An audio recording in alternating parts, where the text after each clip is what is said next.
The studio's sixth episode, The Pediatric Oncologist, gives us a glimpse into Matt's personal life and leans beautifully into the excruciating cringe humor. Rebecca Hall guest stars as Matt's new girlfriend, a doctor who treats children with cancer. She invites him to a charity gala full of fellow pediatric oncologists, and he quickly finds that they don't believe his work as a movie mogul is as important or as high stakes as their work saving children's lives. Most people would agree that blockbuster entertainment isn't as vital as medicine, but Matt can't let it go. Writer Alex Gregory cooks up the perfect professional problem for Matt to face on the day of this gala. Continental Studios is working on a Johnny Knoxville movie called Dupocalypse, about zombies who spread their infection through bloody diarrhea. This premise serves to prove both sides of the argument. From the doctor's perspective, it's another classic example of mindless Hollywood slop. But from Matt's perspective, it's a dark satire of COVID-era medical disinformation, a subject that ties in with the episode's juxtaposition of the film industry and the medical industry. The Pediatric Oncologist contrasts the ridiculous problems of Matt's work life with the very real problems of his girlfriend's work life. As they enter the charity gala, they are both on the phone, simultaneously having very different conversations.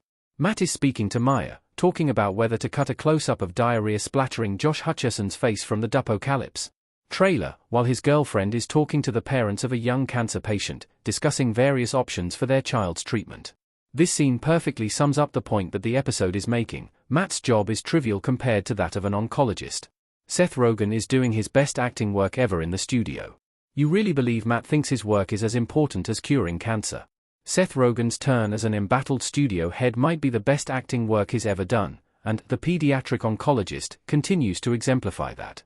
He nails the delivery of every cringe-inducing rant about the importance of cinema, and he captures the perfect glint of sadistic joy when Matt decides to outbid the doctors for a golfing vacation as a transparent show of one-upmanship.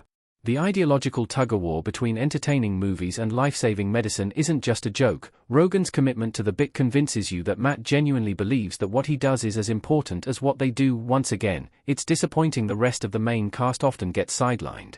Catherine O'Hara's Patty is missed more and more every week she's not in the show, and Bryan Cranston's eccentric CEO hasn't been seen since the very first episode.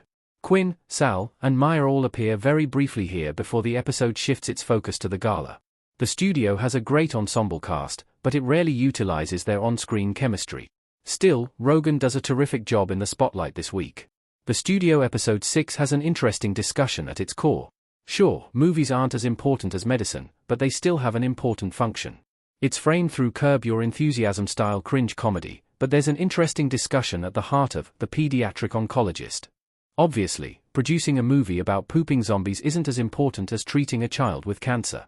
But Matt makes a strong point that fun, escapist movies can help people get through hard times.